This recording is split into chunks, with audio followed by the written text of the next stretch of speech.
Good morning, Nigeria, and welcome to another edition of What's Your Take? My name is Dayo Akintobi. Happy Eid al-Fitr to all our Muslim faithful across Nigeria and across the world. May it be a season of peace and prosperity for all of us.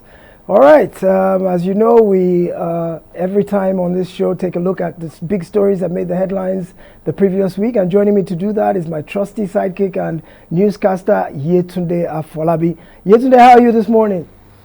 Morning, Dayo. I'm very well, thank you. And how are you enjoying the long weekend and another holiday? The weekend was fantastic. Ah, okay, lovely. Well, have you seen any new Naira notes of late? I know the ATM machines are dispensing now, but all they're giving are the old notes. Whatever happened to the new notes? Do they exist? Unfortunately, I haven't seen any new notes for the past over a month. Nobody has, actually. So one is starting to wonder if they're a mirage or a phantom, or if someday they will begin to come out somewhere and we'll begin to see them. Anyway, suffice it to say, at least we're getting some cash now. So commerce is rolling again and Nigerians can breathe easy. So we're happy about that. Now there's this Sudan crisis in which we're hearing Nigeria is trying to evacuate 5,500 Nigerian students stranded in Sudan.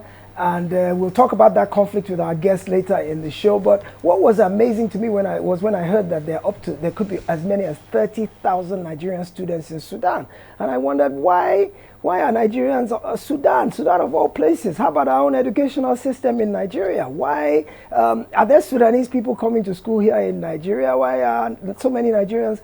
And somebody told me, they said, well, in Sudan, a 4-year degree course lasts for 4 years. But in Nigeria, a 4-year degree course can take 10 years. So that's good enough reason to run somewhere else. And I said, okay, run somewhere else. But Sudan, I can understand. The UK, I can understand. Then they said, well, Sudan actually has a very formidable and robust educational system that even had its first university even before UI, which is Nigeria's first educational establishment. And that people like even Lamido Sanusi, the former CBN governor, actually went to school in Sudan. And so we shouldn't underestimate the ability of the Sudanese educational system to produce substantive graduates. All right, so having said that, and the last on a light note issue this morning before we take a deep dive into the headlines, is that I saw on Twitter yesterday that President Buhari and Vice President Yemi Osinbajo are now catching cruise, whatever that means to the Twitter youth. They say they are lame ducks. They're in the lame duck season, which means this is a time when their tenure is winding down. They're not doing much anymore. They're just cruising to the finish line and evaluating how good their tenure has been or how bad their tenure has been, whatever the case may be. So, like our leaders, let us all also learn how to catch some cruise, whatever that may mean, and let us continue to do all the right things that bring progress and development to Nigeria. All right, having said that, let me hand over to Yetunde to read the headlines that we're going to be analyzing with our guest. Then after that, we'll take a quick break, and I will introduce our guest and we'll take a deep dive into the issues. Over to you, Yetunde. President Buhari has asked Nigerians for forgiveness if he hurt them. The president said he can't wait to go home and will stay as far away from Abuja so as not to distract the Tinubu government. He went on to say that nothing will stop the May 29 handover and thanked Nigerians for tolerating him throughout his tenure.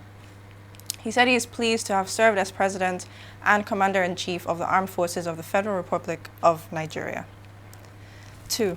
Ahead of transition in 25 days, President-elect Tinubu returns home to confront challenges of zoning of National Assembly leadership, formation of cabinet, petrol subsidy, social cohesion, healing process, and tribunal cases. 3.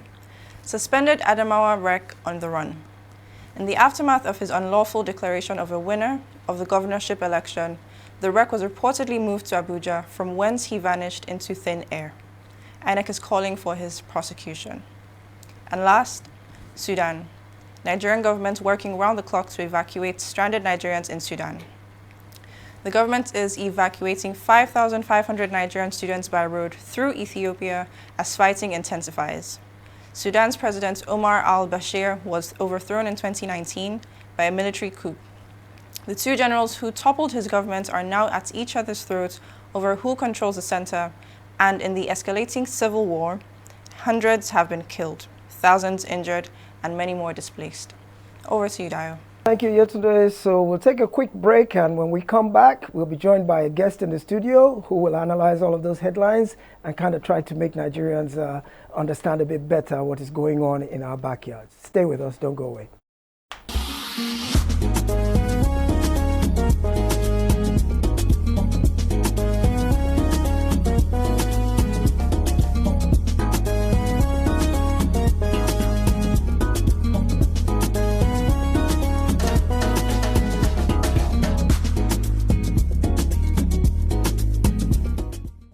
Welcome back. Thank you for staying with us. Joining me in the studio to give his opinion or his take on those major headlines that Yetunde read out to us before the break is Bayo Banjo. Bayo is an engineer. He is a legal mind and a social critic. Bayo has been around for quite a while, and he is known to speak his mind, and he's very blunt, and he addresses issues from very logical perspectives. Bayo, welcome to the show. Let me ask you a quick question before we get into the meat of the matter. I noticed that you're an engineer and you're also a lawyer. Those seem like very, well, you have a legal education. I have a law degree. A law degree. Yes. How do you marry electrical engineering with law? They seem like very divergent fields.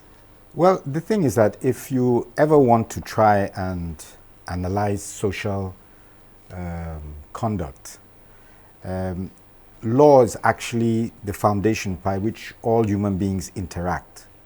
So let's put it, the philosophy of how people interact together is controlled by law.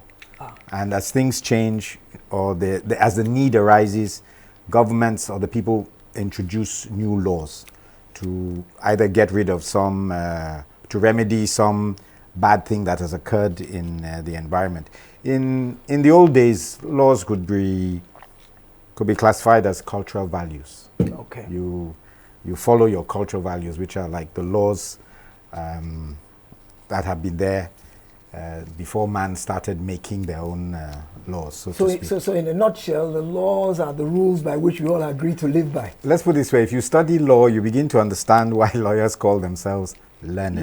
And one should be very, I would say, apprehensive towards a lawyer, because he is trained to overlook what is right or wrong or moral in preference to what is the law. So primarily a lawyer will follow the law. And not necessarily what is right or wrong. Well, it's right or wrong. He will follow the law. Interesting. All right, let's get into the meat of today's matter. The first issue I want to talk to you about, Bayo, is this apology that President Buhari has tendered. He said he apologizes if he has hurt anyone, and he thanked us for tolerating him over the last 8 years. Bayo, did the president hurt you? And if not, what does his apology say about the impact of his tenure on the average Nigerian? Well, to me, objectively, if we look at a lot of the things he has achieved quite a lot. I mean, particularly in legislative reform. He has passed a lot of laws that are now relevant. And remember, society generally is founded on the laws. Whether we obey or acknowledge or carry out those laws is a different matter. But at least he did that. We can see a lot of infrastructural development.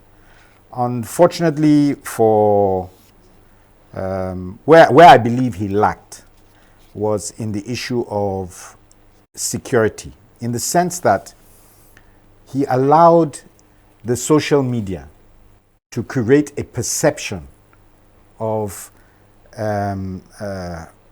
security collapse. I mean, for instance, my pastime, I bike. I drive around Nigeria, and I mean,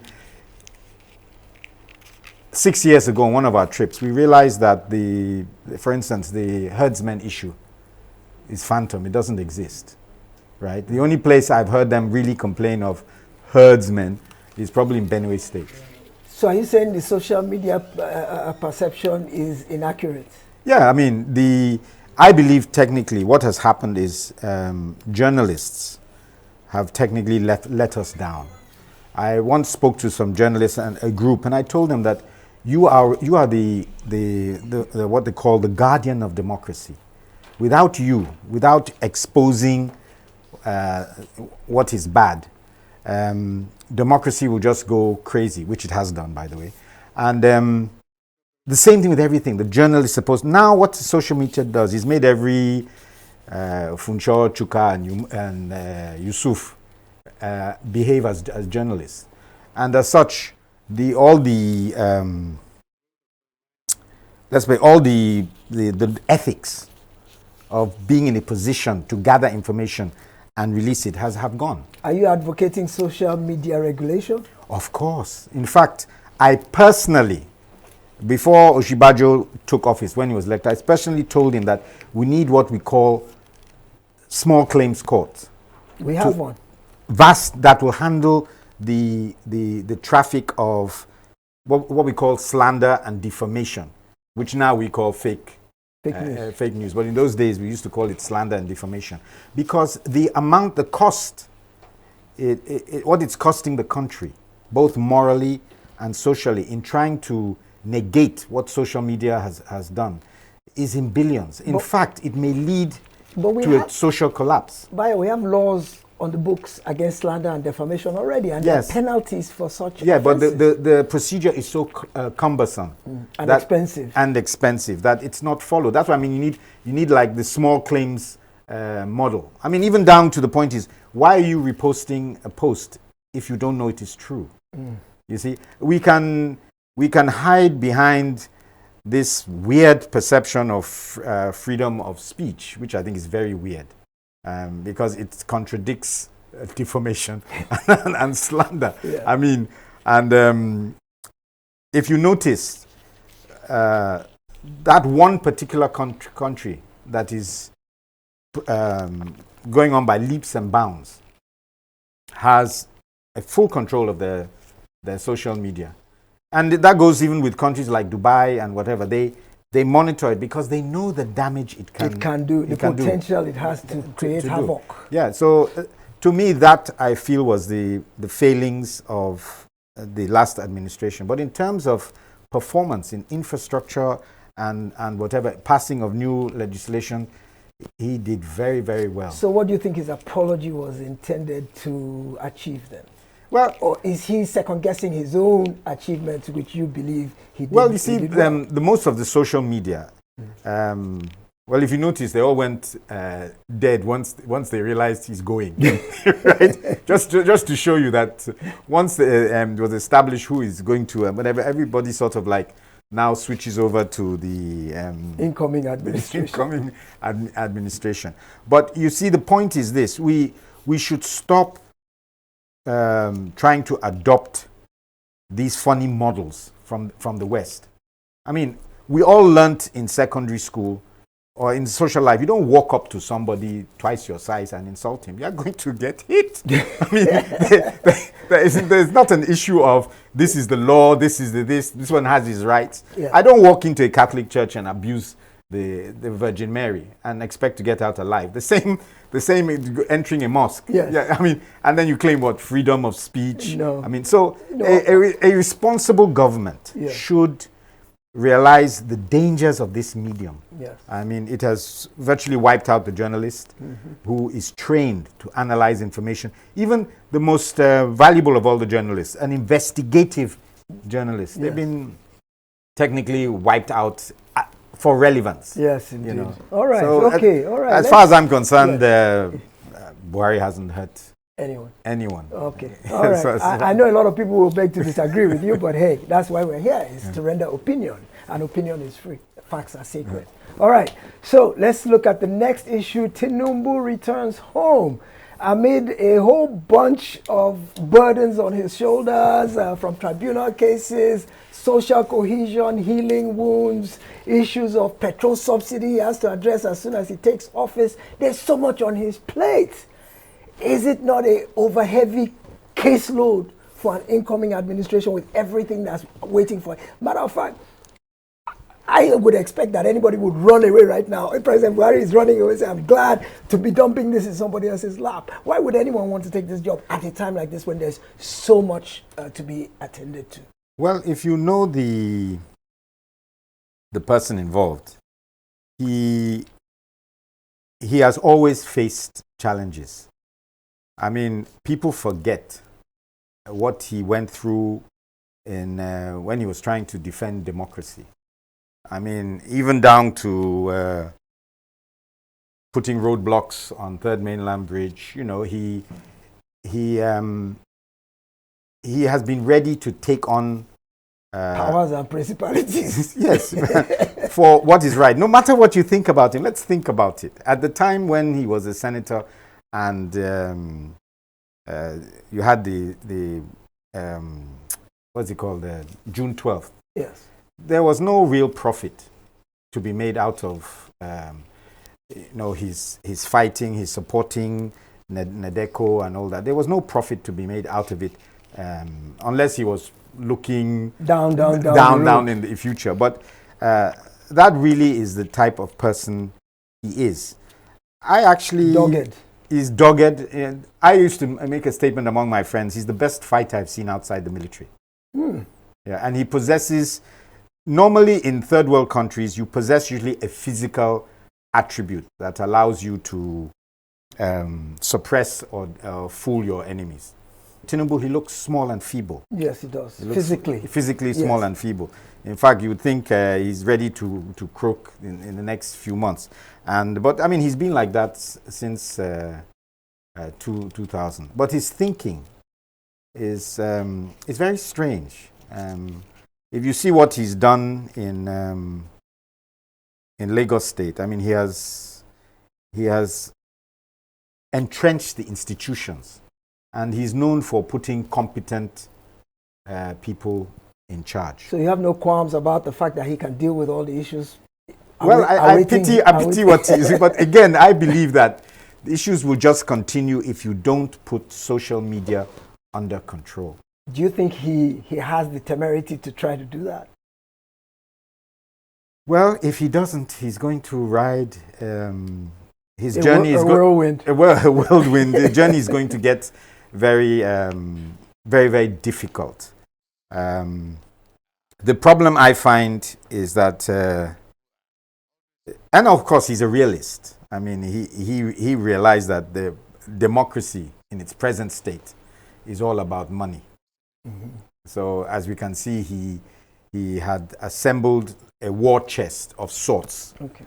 To enable him, because we have to be realistic, it's all about money. When Clinton was fighting Obama to become the representative of the Democratic Party, they judged who would win by who had the largest war chest, you know. Okay. And that's reality. I mean, I personally believe if Nigeria wants to progress, we first have to get rid of democracy of craze. It has never worked. It always leads. I mean, the longest democracy we've ever had in history of mankind is the first part of the Roman Empire. And even after that, they had to change back to their emperor system. Okay. And as Fela rightly pointed out, which we don't want to acknowledge, it's a demonstration of craze. And I ask you, show me one democracy, large democracy, that does not show an element of absolute craze. All right. That's the way I look at it. Okay, so Bayo is giving the incoming administration a thumbs up in the belief that the president-elect is the right person and has the right attributes to deal with the issues awaiting him in office. Well, we wait and see. We wish him all the best, and we look forward to a season of prosperity and peace upcoming in Nigeria when the new administration is sworn in. All right, let's dig into the next story as we're fast running out of time. Bayo, what happened in Adamawa? The wreck is on the lam. he has vanished into thin air after this unlawful act that he perpetrated. Was that an issue of corruption, an issue of coercion, or is there a more sinister plot at play in Adamawa, in INEC, in the various political interests? Well, obviously, in this environment of corruption, why such a thing could happen is because we have ignored remedies. So now people feel they can loot the coffers, they can make statements like this. And what is the remedy? Do they actually go to jail? Are they actually going to be punished? I mean, a false statement like this, if we had a culture of people answering to the crimes they do, I don't think he would have had the guts to do something like this. Because as a result of that, there are probably a number of lives that were lost in the whole fracas of doing a fake announcement. Yes. But the question one should ask is, what induced him to do that? Yes, that's what I said. Could it have been that? We can only speculate. 2 billion. Yeah, we see that's what I'm saying. That is social media again. Speculation. I mean, why can't an investigative journalist, investigate? I mean, the guy must put the money somewhere. If he was bribed, he must have put the largesse somewhere. Yeah. And particularly with this withdrawal of currency, how exactly was he paid this 2 billion? So we have to bring remedies for it. I mean, many years ago I suggested a remedy to corruption. Which was? Well, it's very simple. You have to give the incentive for prosecution. Mm-hmm. So what I suggested, you can probably Google it, was that in law you should allow what's called private prosecution for criminal matters, which is available already. Okay. The attorney generals at all levels can allow a private individual to institute a criminal proceeding. Then you pass a law that allows 10% of the spoils to go to be shared in a ratio of 7% to the legal prosecuting team and 3% to the whistleblower. Doesn't that give an incentive for people to now start making up stuff against others? Yeah, but of course there'll be penalties for that. Defamation, slander, wrong. You put that in the law, but you need an incentive for people to prosecute. Okay. You see, and the beauty of it is that it's self-correcting. Yes. Like, for instance, once a whistleblower knows that it's 3% he will get, yes. From day one, the secretaries of all governors will be recording all the wrong things that they are doing. We'll just keep it, whether it takes 10 years or whatever. I mean, if you remove limitations on stealing and whatever, then the lawyers, just like you have accountants who make it their business to go to a company and say, I'll examine your bank statement, I will make 10% of all the errors I recover there. Likewise, you find law firms going after everybody that is showing wealth that they cannot account for. I've always said follow the money. Yeah, follow the money. Yeah. So without that incentive, I don't see, and you see, you can't bribe in that situation, because I give an example. If you declare 2 billion has been wrongly appropriated, and you manage to bribe the judge, and the judge gives one judgment, so what? The 2 million has to be accounted for. Mm-hmm. So I mean, somebody can now issue another case to say that's the way that judge looked at it, but we haven't accounted for that to be. So we have to prepare what they call methods that are self-driven. Appeal to greed and the normal natural instincts of people. So you'll have thief chasing thief. Yeah. Under using the law, and corruption will go down. Then of course we have to, I think, at this stage, introduce what has made China capital punishment for stealing. For public corruption, public officers corruption. All right, Bayo, thank you. Well, let's talk. We're running fast out of time. I would love to continue with this, but we have just one more story and like 2 minutes to cover it. The situation in Sudan. I mentioned it at the beginning of the show. Word is that this is a proxy fight between the U.S. and Russia, just like in Ukraine. But yesterday mentioned in the news that there are two generals fighting for control after they deposed the democratically elected president. Bottom line is it's affecting Nigerians and many other indigents who are studying and living in Sudan. So our government now is trying to evacuate our students. What's the real story in Sudan? Well, generally... in 2 minutes, so they're already talking to me. I just say all conflicts generally are over resources. Okay. Right? And whether they're encouraged by foreign powers, you must remember that war is the most profitable business known to man.